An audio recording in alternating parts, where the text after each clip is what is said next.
আসসালামু আলাইকুম রহমতুল্লাহ বরকত। উপস্থিত সুজন, আমি আজ এখানে কোনো নেতার গুণগান গাইতে আসিনি কিংবা কোনো কুৎসিত রটাতে আসিনি।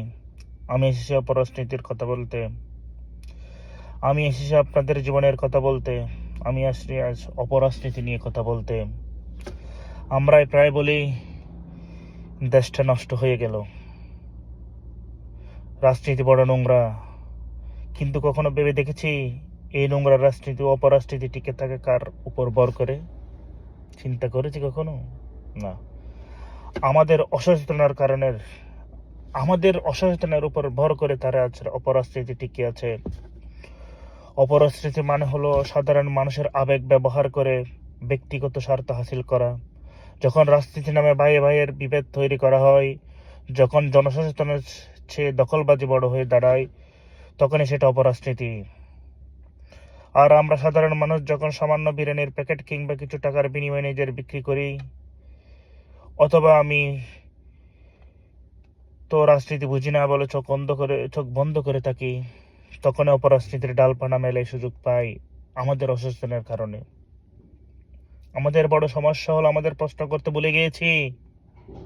আমাদের এলাকায় যখন রাস্তা খারাপ হয়, স্কুল কলেজ যখন অনিয়ম হয়, তখন চুপ থাকি। কিন্তু কোন নেতার মিছিলে গিয়ে গলায় ফাটে চিৎকার করি।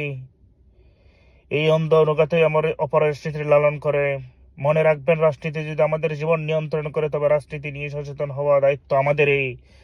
আমরা যদি রাজনীতি নিয়ে সচেতন না হই, আমাদের ভবিষ্যৎ অন্ধকার। আমাদের পরবর্তী জেনারেশন তাদের জীবন নিয়ে এই দেশে বাঁচতে পারবে না। অপরাজনীতি দেশকে বিক্রি করবে।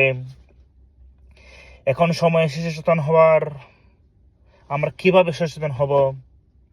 প্রথম, অন্ধভাবে কাউকে বিশ্বাস করবেন না।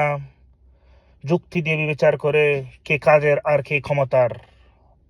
কথা হচ্ছে কি, প্রথমত অন্ধভাবে কাউকে বিশ্বাস করবেন না। 100% যুক্তি দিয়ে বিচার করুন কে কাজের আর কে ক্ষমতালোভী। দ্বিতীয়ত, ভয় পাবেন না। ন্যায়ের পক্ষে কথা বলার আপনার নাগরিক অধিকার। দ্বিতীয়ত কি? ভয় পাবেন না, ন্যায়ের পক্ষে কথা বলা আপনার নাগরিক অধিকার। তৃতীয়, তরুণ সমাজ এগিয়ে আসতে হবে।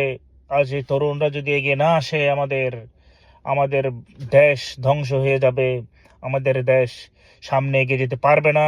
তরুণদের হাতে বাংলাদেশ গড়তে হবে। তরুণরাই দায়িত্ব নিতে হবে। অপরাজনীতির গান গেয়ে সময় নষ্ট না করে সুস্থ ধারার রাজনীতির চর্চা করতেই হবে আমাদের।